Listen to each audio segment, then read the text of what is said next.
Y lo que vamos a hablar aquí fundamentalmente son de criterios cristianos. Podríamos hablar de muchas cosas, pero vamos a centrarnos en criterios cristianos. Y en concreto nos vamos a centrar dentro de los criterios cristianos en las orientaciones del magisterio católico en los temas del final de la vida. ¿Qué nos dice el magisterio? Que es maestro, maestra y madre en estos temas, para acompañarnos en estas situaciones. Por eso querría empezar diciendo que las orientaciones cristianas en estos temas de final de la vida no deben ser una carga, sino en el fondo un alivio. De ahí la frase de Jesús con la cual quiero empezar: venid a mí, todos los que estáis cansados y agobiados, y yo os aliviaré, porque mi yugo es suave y mi carga ligera. Lo que pretende el magisterio católico y la Iglesia católica, al dar unas orientaciones al final de la vida, curiosamente es aliviar y hacer más plena el final de la vida. Y hacer más plena el final de la vida implica no huir de la enfermedad, no huir de la vejez, no huir de la muerte. Porque, como decía una gran especialista en temas del final de la vida, en personas que claramente pues, son moribundos, que acompañó a muchos moribundos a lo largo de su vida, Elizabeth Kubler-Ross, los que aprenden a conocer la muerte, más que tenerle miedo y luchar contra ella, se convierten en nuestros maestros sobre la vida. Bueno, vamos a volver a una mirada tranquila, aquí al caer de la tarde, a estos temas, porque mirándolo con serenidad, con fe, con esperanza, nos pueden convertir en maestros de la vida y ayudarnos a vivir el final de la vida con plenitud. Bueno, con plenitud en una época donde la gente huye de la muerte se oculta, la muerte se reprime, de la muerte no se habla, la muerte nos da miedo. La mayoría de los sociólogos, de los antropólogos, de los historiadores, coinciden que esta época es una época que la muerte se vive como tabú. Nos da miedo, nos da miedo. Y claramente, pues esto es una cuestión que es muy importante. No vivir huyendo de una realidad. No vivir huyendo de una realidad. Y por otro lado, el final de la vida también nos plantea otra cuestión hoy, que son las cuales hay que tener en cuenta para escuchar cuáles son las luces y orientaciones que el magisterio católico nos dice en estos temas. Claramente otra cuestión que nos plantea es que gracias a Dios vivimos más años. En España además la media de edad está en 84 años, la mujer 81, el varón. Vivimos más años, pero también vivimos más años dependientes. Más años dependientes. Y a partir de los 90, pues el 50% sufre demencias. Y aparece la necesidad de cuidados de larga duración. Y también, pues a veces muchos ingresos, continuos ingresos. En ese contexto es donde el magisterio católico nos da, pues he seleccionado 7 orientaciones. Aquí al caer de la tarde, 7 orientaciones para que queden claras, que nos dice la Iglesia en estos temas del final de la vida. La primera es que lo cristiano es aliviar el dolor. Lo cristiano es aliviar el dolor. El Evangelio de Marcos empieza presentando a un Jesús que cura enfermedades. El primer capítulo ya empieza Jesús curando enfermos. Y dice, y curaba toda enfermedad. Lo cristiano es aliviar el dolor. El dolor está presente y el dolor se puede aliviar hoy gracias a la medicina. Lo que no alivia la medicina es el sufrimiento. Todos podemos tener episodios de dolor, pero el dolor tiene un elemento objetivo, físico, pero el sufrimiento tiene un elemento subjetivo, que depende a veces de nuestro carácter, depende de nuestra cultura, depende de nuestra biografía. Nadie puede eliminar el dolor, nadie puede eliminar el sufrimiento de la vida. ¿Por qué? Porque tiene que ver con cuestiones que están metidas en medio de la vida. La separación, la enfermedad, la muerte, el fracaso. Pero el dolor físico sí que lo podemos hacer. De ahí que el magisterio católico claramente, en los últimos años y claramente después del concilio, nos habla de la importancia que no tengamos miedo los cristianos de usar analgésicos, de usar calmantes. Esto es un criterio muy importante para tener claro al final de la vida. Dice en un importante documento, la Congregación para la Doctrina de la Fe, ahora Dicasterio para la Congregación de la Doctrina de la Fe, de 1980, dice: no sería, sin embargo, prudente imponer como norma general un comportamiento heroico determinado. Al contrario, la prudencia humana y cristiana sugiere para la mayor parte de los enfermos el uso de las medicinas que sean adecuadas para aliviar o suprimir el dolor. Un primer criterio es como Jesús, es muy importante, lo cristiano es aliviar el dolor. Aliviar el dolor. Bueno, en otro importante documento, Juan Pablo II nos habla de no ser pasivos ante el sufrimiento. Él, que también pasó por épocas de profunda enfermedad, recuerden el atentado de Juan Pablo II, nos dice que el Evangelio es la negación de la pasividad del sufrimiento. El mismo Cristo, en este aspecto, es sobre todo activo. Él pasa haciendo el bien, y el bien de sus obras destaca sobre todo ante el sufrimiento humano. Lo cristiano es aliviar el dolor, lo cristiano es enfrentarse al sufrimiento. Por eso, claramente, un tema que tenemos que tener claro al final de la vida es claramente que la analgesia, como nos dice el Pontificio Consejo para los agentes sanitarios, estoy un poco usando los grandes textos del Magisterio, claramente nos dice la analgesia, al intervenir directamente sobre lo más agresivo y desestabilizador del dolor, devuelve al ser humano a sí mismo, haciéndole más humana la experiencia del sufrir. Por eso la misma caridad cristiana exige actuar para mitigar el sufrimiento. Primer criterio que debe quedar claro. Y esto incluso hasta el final de la vida, cuando a veces nos planteamos, ¿hay que sedar o no hay que sedar al final de la vida? ¿Hay que sedar cuando está en la agonía? ¿Hay que sufrir? No. La Iglesia ha superado ya hace mucho tiempo una perspectiva dolorista, enraizada fundamentalmente en la praxis de Jesús. Y claramente a veces pues hay que utilizar, cuando llega el momento, también una sedación en la agonía, porque también en los últimos días hay que pasarlo sin dolor, hay que pasarlo sin sufrimiento. La sedación, como sabéis, que es la disminución de la conciencia mediante una serie de fármacos cuando no podemos controlar a veces los síntomas o el sufrimiento se hace insoportable. Es muy importante que el final de la vida se haga claramente sin dolor. Sin dolor, pero claramente con unos profesionales serios, unos profesionales que den las dosis adecuadas, unos profesionales que lo que quieran lógicamente sea, la intención básica sea aliviar el dolor en esos momentos del final.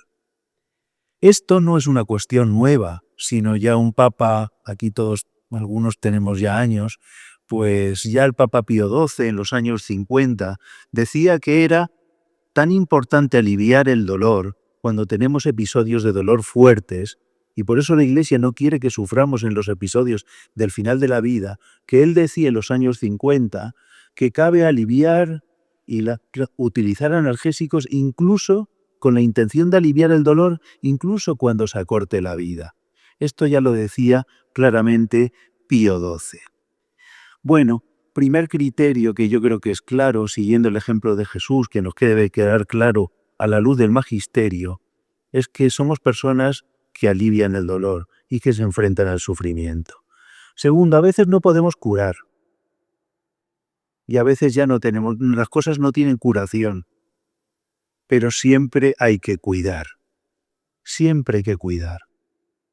Esta obligación de cuidar y cuidar a los enfermos y cuidar a los enfermos terminales siempre ha estado en la conciencia de la Iglesia. Y por eso es muy importante el apoyo que tiene profundo la Iglesia a todo el movimiento y a toda la praxis de los cuidados paliativos. Cuando hablamos de cuidados paliativos, la Iglesia hace un profundo defensa de los cuidados paliativos porque está diciendo que hay que cuidar y cuidar a las personas integralmente. Hay que acompañar al final integralmente. ¿Qué significa integralmente? Significa que hay que cuidar aliviando ese dolor físico, pero también los cuidados paliativos tienen en cuenta el sufrimiento psicológico, el sufrimiento moral, el sufrimiento existencial, la dimensión social. Y además los cuidados paliativos cuidan a la persona no solo a ella integralmente, sino cuidar también a la familia, al entorno, a la casa, el contexto del hospital. Y por eso, claramente, la Iglesia siempre ha estado muy al lado de todo lo que podemos llamar el movimiento de los cuidados paliativos. ¿Qué significan los cuidados paliativos y la importancia de cuidar? Que lo importante no es a veces curar el órgano, sino lo importante es la persona. Hay que mirar a la persona integralmente. Porque a veces somos impotentes, la medicina no lo puede todo, pero siempre podemos cuidar al final de la vida y cuando tenemos enfermedades. Cuidar desde lo más pequeño, hacer bien la cama, la luz, el calor, poner una foto, dar un beso, cantar, el cuidado. La Iglesia llama al cuidado, digamos, al final de la vida. Cuidado que es algo que está metido hasta los tuétanos en la tradición católica. En los primeros siglos, la Iglesia vive en un contexto romano, en una época donde el Imperio Romano se empieza claramente a desvanecer y donde tanto los niños son abandonados como a veces los enfermos son abandonados. Y la Iglesia tiene una conciencia, ya desde los primeros siglos, de que esos que la sociedad llama inútiles, que el Papa Francisco llamaba descartados, son útiles para Dios. Decía Lactancio, son inútiles para los hombres, pero son útiles para Dios, que les conserva la vida, que les da el espíritu y les concede la paz. Desde los primeros momentos, en las primeras comunidades cristianas, había listas en las comunidades de enfermos y claramente, como hacemos hoy en la Pastoral de la Salud, se visitaba a los enfermos, se les lavaba en las casas, se les acuidaba y si a veces se les llevaba a la Eucaristía. Por eso, la tradición cristiana en el tema del final de la vida no solo alivia el dolor, no solo cuida, no solo aboga por unos cuidados integrales y paliativos, sino claramente habla de acompañamiento. Nada hay más duro al final de la vida que estar solo. Y una de las primeras cosas que tenemos que darnos cuenta es que lo mejor que podemos hacer es estar al lado. Estar al lado que implica estar, implica escuchar a veces preguntas difíciles de los enfermos, sobre todo los enfermos terminales. Pero estar ahí, tocar, abrazar, coger la mano y hablar con ellos a veces de cuestiones hondas, para que no se dé una realidad que a veces se da. Y es lo que se llama la conspiración del silencio. Todo el mundo sabe que está muy grave, todo el mundo sabe que se va a morir, pero nadie se lo dice al enfermo. Nadie tiene el coraje de sentarse a su lado. Nadie tiene el coraje de hablar de estos temas. ¿Cómo te sientes? ¿Te sientes en paz? ¿No te sientes en paz? No te preocupes, estamos aquí. Es muy importante que una de las cosas que aboga el magisterio católico es por estar cerca, por hacer compañía, por hablar, por escuchar el corazón, las inquietudes, por dialogar al final de la vida, dialogar al lado de la cama de los enfermos. Tercer criterio que aboga el magisterio católico. Claramente es muy importante cómo hay que morir dignamente, morir de verdad, morir cristianamente. Morir cristianamente es morir conforme a las propias creencias, conforme a los propios valores. De ahí que la Iglesia os abogue por claramente, unas instrucciones previas, un testamento vital, donde se recoja claramente qué es lo que yo quiero para el final de la vida. Es muy importante morir con los mismos valores que uno ha vivido. Con los mismos valores que uno ha vivido. Y entonces es muy importante que, o bien por escrito, o bien en la familia, o bien en personas de confianza, se sepa cómo uno quiere morir. Yo quiero morir en casa. O yo no quiero determinado tipo de tratamientos. O yo no quiero seguir con este tratamiento del cáncer. Yo no quiero la eutanasia como cristiano, no quiero el suicidio asistido como cristiano. Quiero unos buenos cuidados paliativos, quiero que me alivien el dolor. Y muy importante, una de las cosas que la Iglesia también le preocupa, en ese morir, digamos, como uno ha vivido, conforme a los valores cristianos que uno ha vivido, claramente está la elección de un representante. La elección de un representante no implica a alguien que sepa mucha medicina, sino si llega un momento donde yo no tengo capacidad de decidir, ni demencia avanzado, o no sé expresarlo bien, alguien que en el fondo me haya entendido bien, me haya comprendido bien y actúe como si fuera yo. Es muy importante esa elección.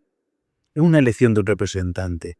Y es muy importante también, hay un documento que la Conferencia Episcopal aboga, que a veces es bueno dialogarlo con el párroco o dialogarlo con personas de confianza que sepan de estos temas, claramente que es el testamento vital.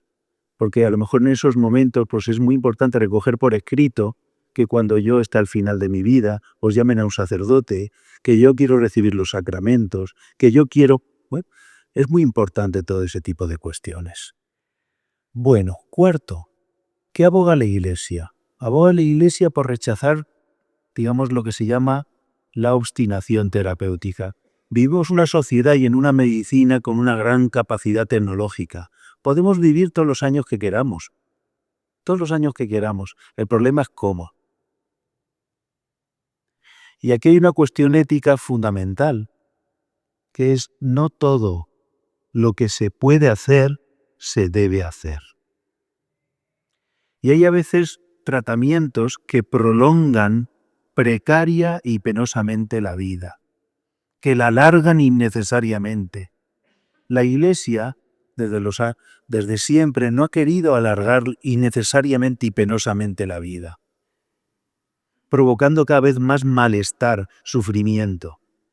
Por eso, una de las cuestiones básicas del magisterio católico es recalcar, y ya lo decía también Juan Pablo II, no solo claramente la Congregación de la Doctrina de la Fe, sino Juan Pablo II en ese maravilloso documento que se llama la Evangelium Vitae, decía claramente, se puede renunciar si procuran solo una prolongación precaria y penosa de la existencia, y ya no son adecuados a la situación real del enfermo, por ser desproporcionados a los resultados.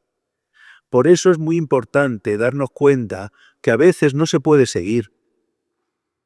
Luchar por superar la enfermedad y prolongar la vida es un principio fundamental de la medicina, pero esta no es omnipotente y debe reconocer sus propios límites. Por eso, hay veces donde claramente hay que rechazar tratamientos que lo que están produciendo cada vez es más sufrimiento, más dolor, más malestar, más deterioro, más desintegración. Esos tratamientos que muchos son totalmente inútiles o son fútiles. Por eso la Iglesia también, una de las cosas, quinto punto que quería plantear aquí esta tarde brevemente, el quinto punto es que la Iglesia aboga por una sabiduría de saber limitar y adecuar mucho de los tratamientos del final de la vida. A veces hay que saber parar. ¿Hasta cuándo seguir en un tratamiento de cáncer? Una vez, otra vez, no hay éxito, no hay éxito.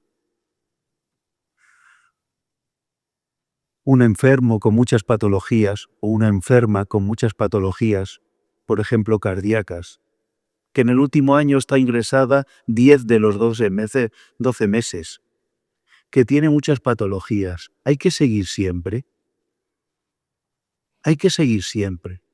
Hay que prolongar la vida. Hay veces que determinados tratamientos a veces hay que adecuarlos o retirarlos, cuando ya no proporcionan suficiente bienestar integral a la persona. Y por eso a veces se pone orden de no reanimación. Esto, por supuesto, se hace en diálogo con el paciente, diálogo con la familia. Es un momento duro, especialmente duro, pero la Iglesia claramente dice que hay momentos donde hay que saber limitar, porque tenemos una medicina muy potente y no todo lo que podemos hacer lo debemos hacer. Dice nuestra Conferencia Episcopal Española: no faltan quienes se preguntan si la adecuación de los cuidados o de los tratamientos no es una eutanasia encubierta. Pero ciertamente no lo es. Se trata de la diferencia entre la intención de provocar la muerte y la admisión de nuestra limitación ante la enfermedad y las circunstancias que la rodean. Otra cuestión es el rechazo de tratamientos cuando se pueden obtener beneficios para la salud y cuando lo que se retiran son los cuidados. Bueno, por eso también es muy cristiano distinguir claramente entre matar y dejar morir. Una de las cosas que a veces más cuesta es dejar ir a las personas. A veces incluso el paciente quiere irse, pero a veces los familiares les cuesta despedirse. Una cosa es hacer algo para provocar la muerte de otra persona y otra cosa es decir, como hizo Jesús, todo está cumplido.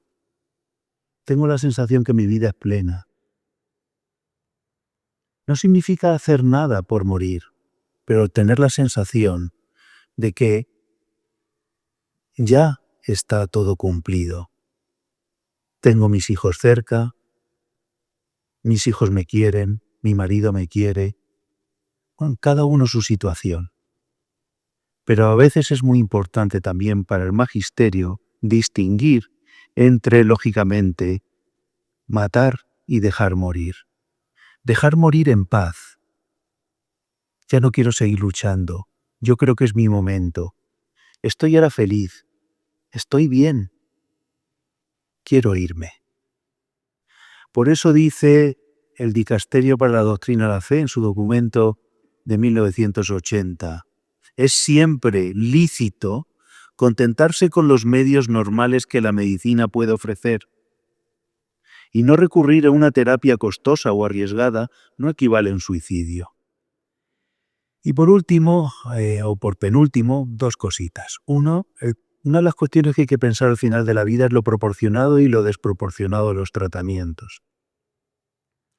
La Iglesia aboga porque, lógicamente, en estas situaciones de final de la vida, sigamos adelante con los tratamientos que aportan bienestar, que aportan mejora, que nos sostienen una calidad de vida suficiente, lo que llamamos tratamientos proporcionados. Bueno, ese tema de los tratamientos proporcionados o desproporcionados, la Iglesia dice que los tratamientos desproporcionados pueden lícitamente rechazarse. ¿Cómo se sabe si un tratamiento es proporcionado o desproporcionado? Bueno, pues hay que tener en cuenta criterios objetivos, científicos, físicos, médicos. Claramente, ¿es adecuado este tratamiento para mi enfermedad, para mi caso concreto? ¿Qué perspectiva de éxito tengo? ¿Qué consecuencias va a tener? Pero la Iglesia dice que no solo valen una mirada científica, objetiva, al tema de los tratamientos, sino que hay que considerar también el aspecto subjetivo. Claramente, cómo yo me encuentro, mi situación moral, mi situación espiritual, mi situación de ánimo, mi entorno familiar, mi entorno social. Por eso, claramente, el Magisterio Católico habla de la importancia de mantener la proporcionalidad de los tratamientos y dice la Pontificia Academia de la Vida. Incluso cuando sea clínicamente adecuado, podría considerarse desproporcionado si la persona enferma lo percibe como algo demasiado gravoso en las circunstancias que se encuentra. No iniciar o suspender un tratamiento en ciertas circunstancias puede ser obligatorio. Es lo que también dice el Papa Francisco cuando dice que a veces es muy importante tener en esto en cuenta, cuando uno dice sigo con este tratamiento o este no tratamiento, ¿es excesivo o no es excesivo? ¿Es una sobrecarga? ¿Me está agotando o no me está agotando? Es muy importante tener en cuenta el bien integral de la persona. Esto es lo que ya el Papa Pío XII, claramente en los años 50, cuando empiezan los respiradores artificiales, empiezan las unidades del dolor, después de la Segunda Guerra Mundial, de ese drama que fue la Segunda Guerra Mundial, el Papa Pío XII decía que era legítimo incluso una retirada de un respirador artificial cuando supone una carga excesiva para el paciente, para la familia, para el entorno. Porque hay momentos, la Iglesia no quiere sobrecargar, la Iglesia no quiere que el final de la vida sea una pesada losa. Y por eso él hablaba, ya Pío XII, hace 70 años, de la legitimidad, no siempre, sino en circunstancias extraordinarias, objetivas y subjetivas, que sienten una sobrecarga sobre el enfermo, un agotamiento sobre el enfermo, retirar a veces esos tratamientos, retirar un respirador artificial. Termino con el octavo punto. La Iglesia ha tenido a lo largo de 2000 años una clara conciencia del rechazo de la eutanasia y el suicidio asistido. La eutanasia significa buena muerte, pero en nuestra sociedad se ha cambiado lógicamente, que es provocar por parte, normalmente la mayoría de las legislaciones, por parte de los médicos o el profesional sanitario, una muerte a petición de la persona. La Iglesia tiene claro que esto es un acto inmoral, y lo ha tenido siempre claro.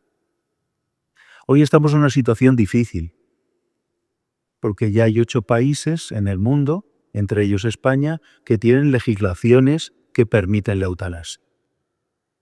Es muy importante distinguir que una cuestión es lo legal y otra cosa es lo moral y otra cosa es lo religioso.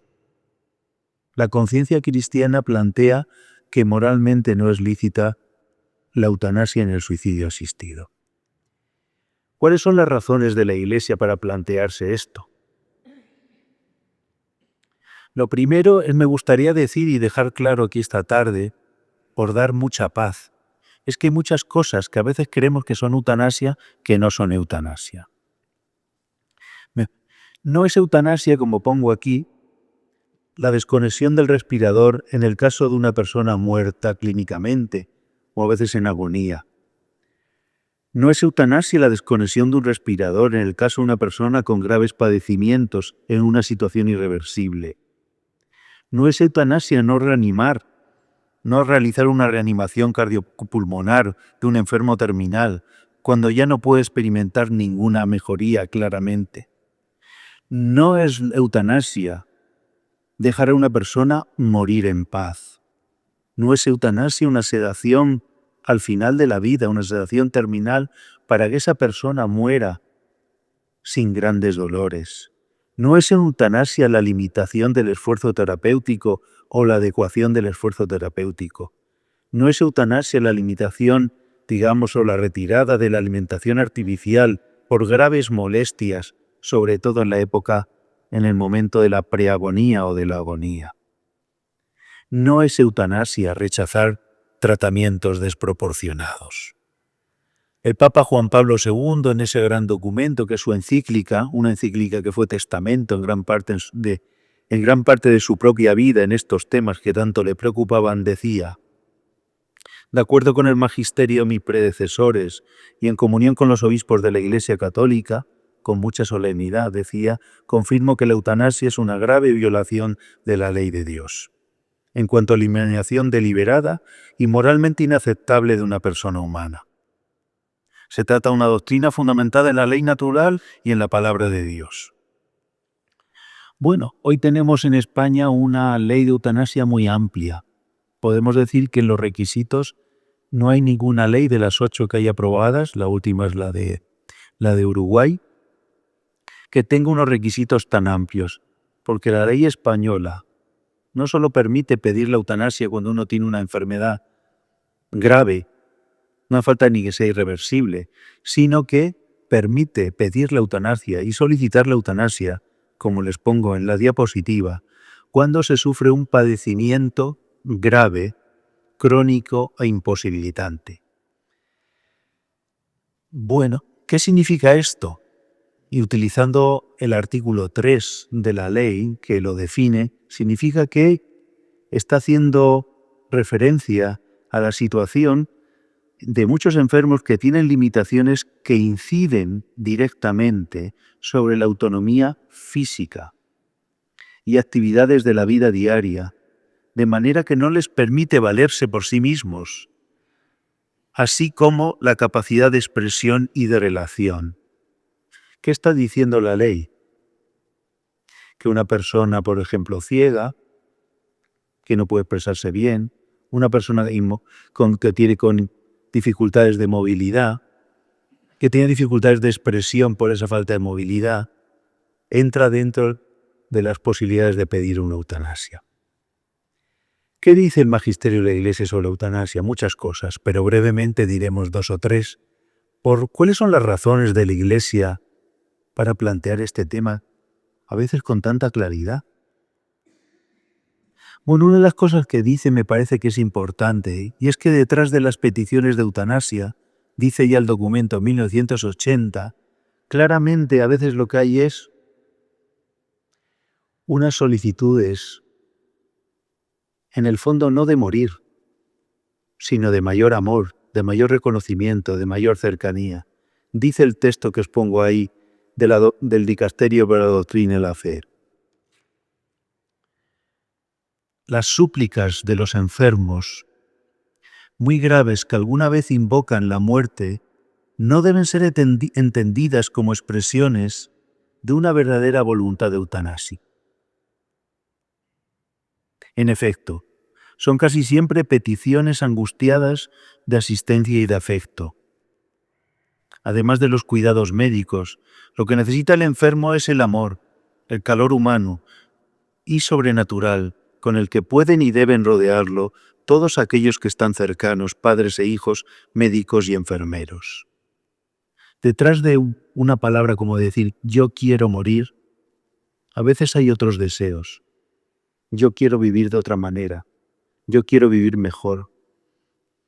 Yo quiero no estar solo. Yo necesito la cercanía. Hay otro tipo de peticiones que no es morir, sino querer vivir de otra manera. Bueno, ¿por qué? Porque a veces no hay que olvidar los factores sociales que llevan a muchas personas al deseo de morir, como decía uno de mis maestros, Francesc Sabet. Hay que preguntarse por las causas sociales que llevan a muchas personas a pedir la eutanasia. ¿Por qué? Porque incluso los datos oficiales de los países que practican la eutanasia se nos dicen que un buen número de las personas que pide la eutanasia las pide porque se siente una carga. Carga para la familia, carga para el Estado, carga para la sociedad. Muchas también dicen oficialmente que porque se sienten solas. Ante esta realidad que se sienten una carga, se sienten solas, lo que tiene que hacer la sociedad es permitirles, lógicamente, que realicen la eutanasia. Pues el magisterio de la Iglesia está preocupado porque tenemos que hacer el final de la vida claramente un momento donde podamos enfrentar todas estas cosas y nadie se sienta una carga, nadie se siente solo. Y esto es una especial llamada claramente para la comunidad cristiana. Otra cuestión que le preocupa a la Iglesia es si verdaderamente es un acto médico. ¿Es un acto médico? Durante 24 siglos, los médicos han seguido el juramento hipocrático. Y el juramento hipocrático dice, y no le daré ninguna sustancia letal aunque me lo pida. Porque la conciencia de la medicina es curar. ¿Es propiamente algo propio de la medicina? Bueno, es otro tema que claramente hay que pensar. Y otra cuestión que hay que pensar y que la Iglesia está preocupada, claramente es el tema del valor de los cuidados paliativos. porque a veces facilitamos un camino de salida social, jurídica, políticamente, de salida rápida, de salida fácil, de salida que nos conviene económicamente, y no invertimos en una realidad que es el cuidado al final de la vida, en unos buenos cuidados paliativos. En España, cada año, mueren más de 80.000 personas sin buenos cuidados paliativos. Mueren sufriendo dolor. No estoy hablando de sufrimiento, estoy hablando de dolor físico. Es verdad que vamos mejorando, pero todavía estamos muy por debajo de la media que exige la Unión Europea. Bueno, esto es una realidad. Como también es una realidad darnos cuenta, verdaderamente una persona es autónoma, totalmente autónoma. Cuando dice pedir la eutanasia, yo deseo morir, me permiten este dibujo. Una persona que vive hoy en nuestra sociedad dice que quiere morir. ¿Por qué quiere morir? Porque en el fondo le rodean muchas circunstancias. Una cultura que no sabe mirar a la muerte. Sabemos mirar a la muerte de las guerras, la muerte lejana, la muerte accidental, pero cada día estamos más indefensos ante el tema de la muerte. Una cultura que ha puesto la muerte como un tabú. Segundo, claramente, unos medios de comunicación que están continuamente abogando por el tema de la eutanasia. Una muerte dulce, una muerte maravillosa. Claramente un envejecimiento de la población que lleva a muchas personas que están solos. En España tenemos 2,5 millones de personas mayores que viven solas. Muchas en soledad no deseada. Unos sistemas sanitarios sobrecargados. Una sensación a veces que se va transmitiendo de ser una carga para la sociedad, una carga para la familia, unos cuidados de larga duración que afrontan en un 85% las familias, muchas veces sin apoyos sociales, y se sienten una carga. Una falta de cuidados paliativos. Y a veces épocas donde el enfermo, al final de la vida, como nos decía Kubler-Ross, se siente abatido y se siente deprimido. El 59% de los enfermos de cáncer que piden la eutanasia están en situaciones de una depresión profunda. Bueno, ¿eso es algo voluntario o tiene que ver con un contexto? Bueno, ¿qué es entonces lo que he querido yo? Y termino. Va a terminar los 40 minutos que hemos quedado, que vamos a hablar. ¿Qué es en el fondo lo que quería plantear aquí? De una manera sencilla, 8 temas. Bueno, pues aliviar y eliminar el dolor. No tengamos miedo de aliviar y eliminar el dolor, e incluso de afrontar el sufrimiento. Segundo, cuidar y acompañar. Cuidar y acompañar. Lo cristiano es cuidar y acompañar. Y abogar por un cuidado integral. Defender los cuidados paliativos. Tenemos derecho a unos buenos cuidados paliativos, no formales, no que vengan y nos visiten un día, no, buenos cuidados paliativos. Hay que invertir en todos estos temas. Tercero, desde nuestros propios valores y creencias. Morir como en el fondo hemos vivido. Una muerte que salga de lo mejor de nuestra vida. Cuarto, rechazar la obstinación terapéutica y los tratamientos desproporcionados. Quinto, la sabiduría de adecuar y limitar tratamientos. Sexto, dejar morir en paz. Y séptimo, claramente, no a la eutanasia y al suicidio asistido.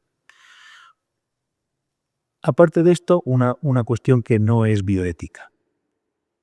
La Iglesia insiste también en cuestiones interiores. ¿Qué significa esto? Que es muy importante trabajarse desde la mitad de la vida ya una serie de cuestiones para vivir plenamente el final. Y por eso es muy importante aprender la sabiduría del límite, que a veces no podemos hacerlo todo. Cultivar el agradecimiento de la vida, para que el final de la vida no se llene simplemente de dolor o de sufrimiento. sino cultivar el agradecimiento. Vivir de manera unificada, siendo nosotros mismos. El final de la vida también es un momento precioso, recuerda la Iglesia, para reconciliarse con los otros. Intentar en el fondo pedir perdón a muchas personas que hemos herido en la vida. Es la época de los testamentos no solo económicos, también de dejar el legado a otros. Es la época del desprendimiento, de darnos cuenta que en el final de la vida no necesitamos muchas cosas, que lo importante no es acumular. Mi hijo ayer, que estudia aquí en el Claret, estaba preparando el examen de lengua y dio la casualidad que estaba leyendo un poema de Antonio Machado, del famoso poema que se llama Retrato. La última estrofa, y dice, cuando llegue al final de la vida, me encontraréis a bordo, ligero de equipaje, como los marineros de la mar. Bueno, es muy importante el desprendimiento al final de la vida, el dar cosas. Y por último, cultivar la confianza. La confianza que todo lo que se entrega en el amor no se pierde. Es eterno. Muchas gracias.